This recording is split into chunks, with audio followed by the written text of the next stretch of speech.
crazy milestone we just hit. Finally got the engine mounted. Man, these things are huge.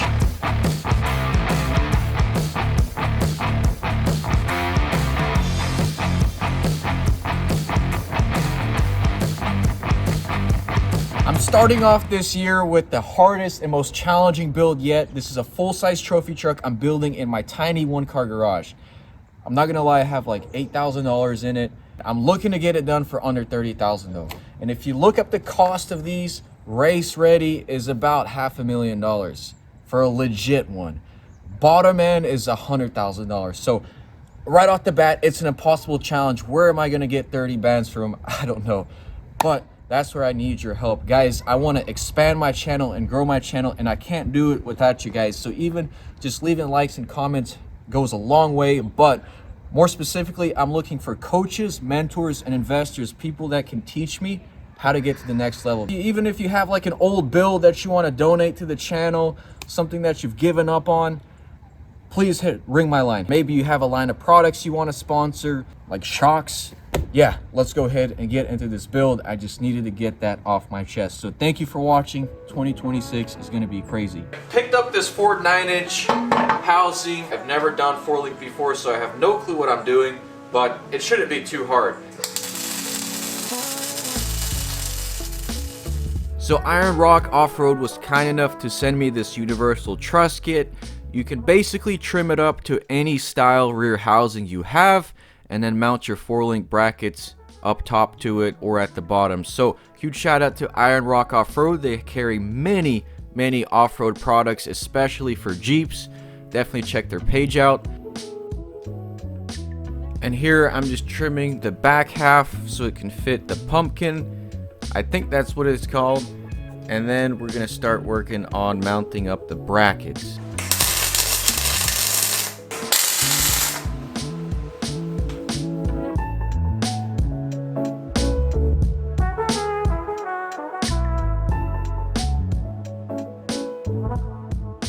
These are the lower trailing arm mounts I'm welding on. It's pretty beefy heim joints, and I am spacing them 180 degrees out from the top ones. Before I weld these top ones on, I'm gonna go ahead and install this in the back just so I can visualize everything. And FYI, I'm not plugging all this into a 4-link calculator because YOLO. So last episode, if you guys didn't see, I actually redid the whole chassis and made it out of 2-inch tubing, which is bigger than the 1 3/4 I was using before. And so I read the SCORE rulebook, and the SCORE rulebook said that the entire cockpit has to be constructed at a 2-inch 120 wall DOM at the bare minimum. So that's what I'm doing, adding all the right tubing in the right places, and kind of just referencing pictures I've seen online to get the desired look I'm going for.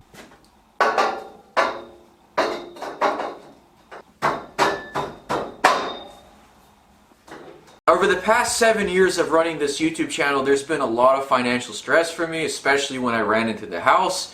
And maybe you find yourself in the same situation.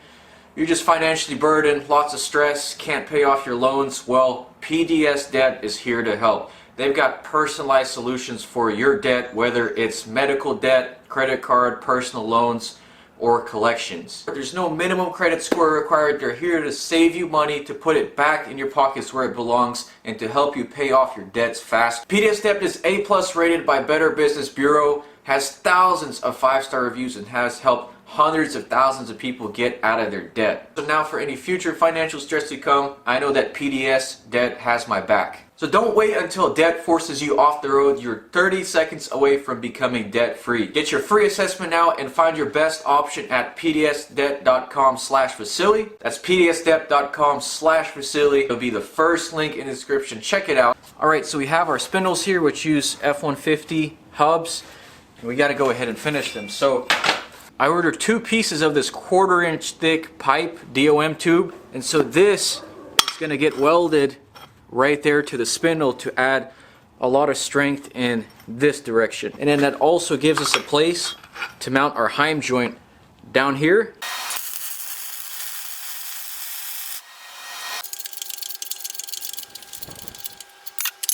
we got the spindle inside the wheel, and what I'm doing is bending it or breaking it to get the kingpin angle right. So the line from this hind joint to this one should come out right in the middle of this tire. And we also got some clearance issues, so I've got to add some more bend here and then add a bend here to kick this back out straight.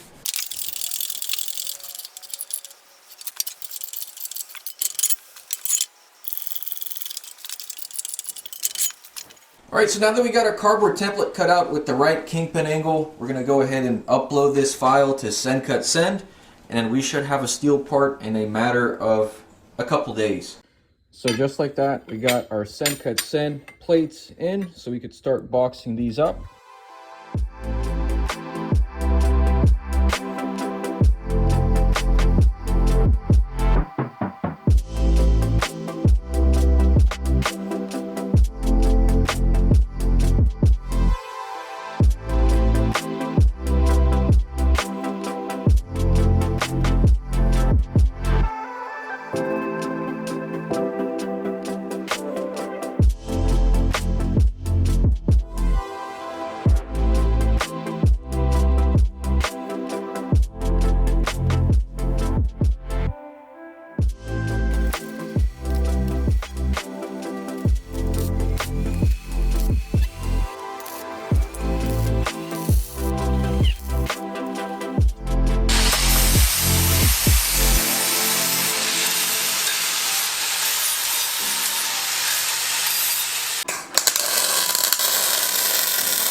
You guys see all this front end, right? Well, it's all got to go. I decided I'm going to replace all this 1 3/4 inch tubing with 2-inch tubing because it's just more aesthetically appealing. It's stronger, looks better, and we got to make some tweaks to the design. I don't really like how I did it. We're going to widen up the front. You'll see. Now this is the front bulkhead I'm working on. It's the most narrow part in the front of the frame, which holds the lower control arms. And it's narrow because you want as much suspension travel as possible, but the con is you get less strength in your front end. So you got to add even more metal to beef it up. So I raked the front bulkhead up or tilted it up about 5 degrees to kind of ease with head-on impacts into rocks and boulders and stuff like that. It's not required, and I couldn't find a definitive spec of how much to rake it by, but we raked it 5 degrees. And so these are our upper control arm mounts. They're going to be 12 inches apart and 12 inches high. That's kind of what I did my calculations to. And then from here, it's just connecting the front of the buggy to this bulkhead, which shouldn't be too hard. So these tubes are for the upper A-arms. Those are for the lower ones. I left them long on purpose. They're going to be trimmed back. There's going to be a steel bulkhead here. So, and then once I weld these upper tubes in, I can go ahead and make sure these are perfectly aligned by using ratchet straps and kind of moving them how I want. And now we're going to work on these two top bars. I don't have a 2-inch die, so I'm not going to bend these. But even if I did have a 2-inch die, I prefer to leave them like that because I think it just looks... It looks trophy truck-like-esque.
So guys, check this out. I'm going standalone for this trophy truck. I reached out to Holly and they agreed to sponsor a unit for this build. So super huge shout out to Holly. This is the digital dash. And also a little bit off topic, I went out and I bought a Max ECU Sport off Facebook Marketplace.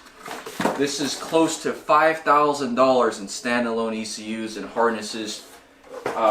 And I basically got it half off. We got our Terminator and our standalone harness, which from what I heard, what I've been reading, is super easy to hook up, but we are missing quite a bit of parts, so we're not able to start it. In this episode, I would love to start it in this episode. Like I said, I'm missing a lot of parts. So huge shout out to Holly. If you're looking for a standalone system, make sure to check out the link. So Alloy Works was kind enough to supply the radiator for this build. I mean, this thing is pretty massive. Quad core, dual fans, and shroud. This is like the biggest radiator they have to offer. It's good for like C10s and Chevy swaps and whatnot. Alloy Works has some of the best priced radiators I've seen, and they carry a huge selection of different radiators, intercooler pipes, and different automotive accessories and whatnot. So they are giving you guys a custom discount code right here. Check out the link in the description. And man, this is a very nice quality radiator. What I've seen pictures online, we may need to double it up and get a second one of these for redundancy. I'm not sure yet. This definitely will fit in our chassis, but I might have to double it up just to have that extra redundancy. Although I'm not sure. I don't know. We'll have to see, because we are running an iron block also, and we're gonna have power adders, either a supercharger or turbo, so that iron block is gonna get hot. It's gonna be ran like at 7,000 RPM constantly. So yeah, definitely we need all the cooling we can get. So the next thing on the list is our lower control arms, and you guessed it, these are all from Cut Send. So these are mild steel. The standard for trophy trucks is chromoly, but chromoly is way too expensive and out of my budget, so I'm just relying on a whole lot of internal ribbing to keep these A-arms straight. Now in hindsight, I am kind of regretting, I think I made them a little bit too skinny and too thin, and I should have also made them high clearance, but that's way more work than it's worth. So these will have to do for now. And I know some of you guys are going to get on to me for using Heim joints and not uniballs, which uniballs is the standard for desert racing and for trophy trucks, but we're just going to have to see as time goes on. But all in all, I think I'm really happy with how the A-arm turned out, and it definitely should work for our first test drive. And if we need to, we'll add more steel to them and beef them up. So this is the second one. This one is all fresh. And yeah, if I were to do this again, I'd probably make him 3 inches wide and not 2 inches wide like they are right now. It just, they just look really skinny. But overall, yeah, I'm pretty happy. I think they're going to be strong enough, although there's really no telling.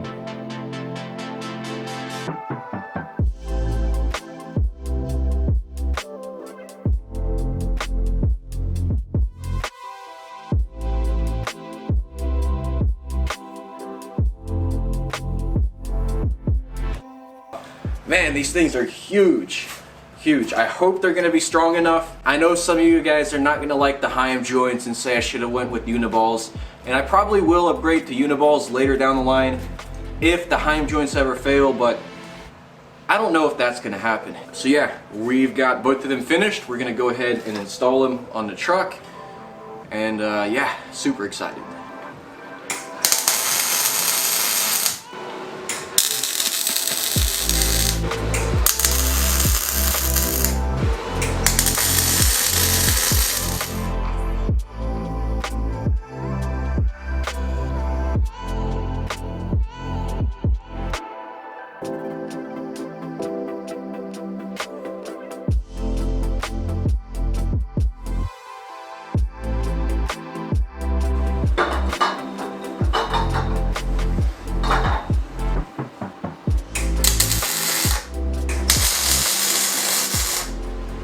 Gotta make the front end strong enough to where I could pick it up by the front end and roll it. This is all kind of just guesswork. I'm just looking at pictures. So we got this tube here. We have an X we're working on. From the strut tower will be right there, so boom. And then these bars will go into the X, the engine mounts will go into the X, the top. So that X is going to be a very strong point in the frame.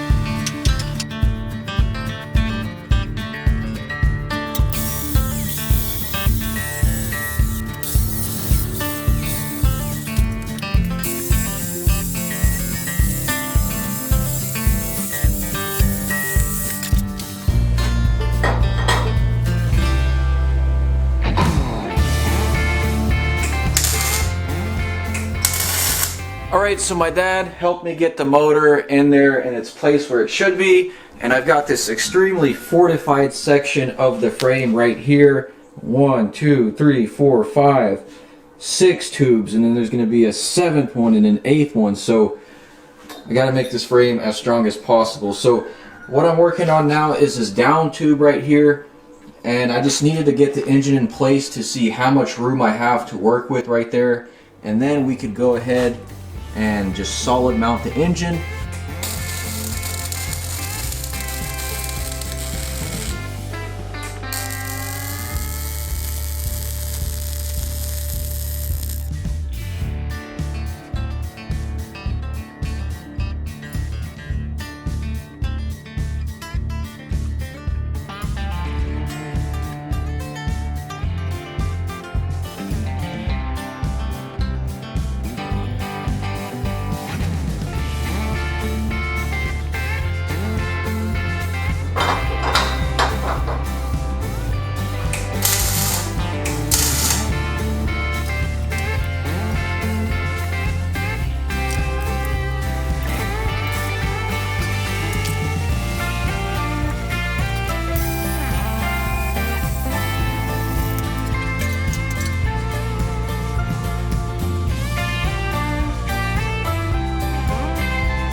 So all the pictures of trophy trucks I've seen online, the engine is completely solid mounted. So that's what I'm going to do, just solid mount it.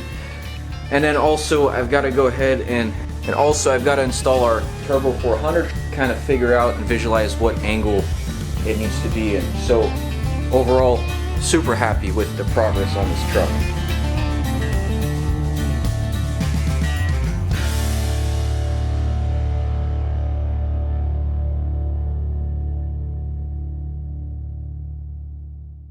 So we got the trans and the motor bolted in. I'm going to work on the final alignment and then we can start welding the engine in. It is kind of a bummer that the shaft is going to hit, you know, it's not going to allow the U-joint to pass through, so we're going to have to cut it in the middle and probably redirect it somehow, some way. I'm not really sure, but it's not a big deal. I just wish I would have had this bar a little bit higher, this joint, but oh well, that's not something you can really see unless you're doing it in CAD. So I am super happy though. We're gonna go ahead and measure everything and then we can go ahead and get the engine in. So that's basically how I'm lining up the motor. So you can see it's still gotta go a tiny bit that way. So we got that engine dead level in there, and then we actually tilted it down about 3 degrees. So that's gonna help with the driveline angle, as the drive shaft is not gonna be that long. So it'll help. We can start welding the engine in.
crazy milestone we just hit. Finally got the engine mounted. All that's left is just a trans mount. So super excited. I got the engine literally as low as it'll go. The oil pan is level with the tubes. So yeah, super excited. We're gonna go ahead and do the trans mount and probably finalize this episode. And yeah.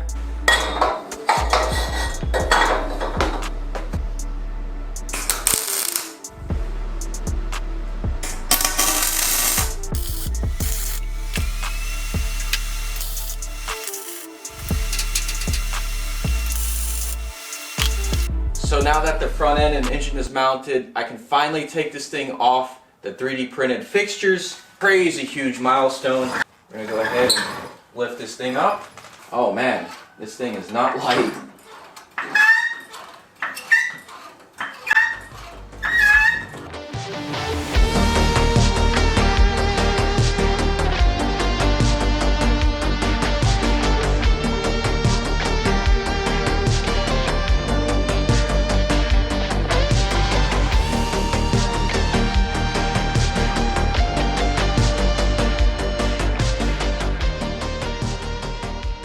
I brought it out here and it looks a lot smaller than in here, but it's still pretty big. So I'm excited. I really wanted to get it full roller and start it, but I was like, this is such a hard goal. It's impossible to do that in 3 weeks. So next video, I hope it's gonna be running in on 4 wheels. I'm gonna try.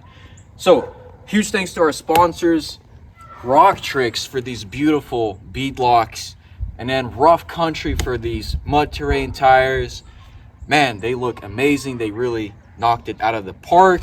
And then if you come over here, Sen is like a huge sponsor and help for this build. All these A-arms, these spindles, all the suspension tabs, I'm gonna use them for every single tab on this build. So huge shout out to Sen. Oh, and Rough Country also is sponsoring all the lights on this build. So Alloy Works sponsoring the radiator, and then Jegs sponsored the seats. There's only one seat in there, and they also sent me a whole bunch of engine goodies for the engine. So huge shout out to Jegs for that. And let's see, I think I'm missing a couple sponsors.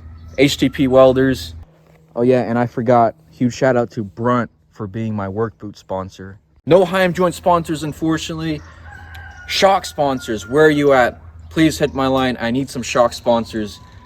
And then last but not least, Fisher Steel for giving me a good deal. This is 2-inch DOM. If you do the math, I need over 500 feet of tubing. Usually goes for around $13 a foot. So that's $6,000 plus just in tubing alone. I think this is about 250 feet. So about $4,000 in tubing, I think. Pretty crazy. Yes, it adds up quick. Jegs is going to be helping me with my drive line with the Turbo 400. With that being said, guys, thank you for watching. Leave a like if you enjoyed. If you like this video, check out more here. Just a reminder, Jesus saves. God bless.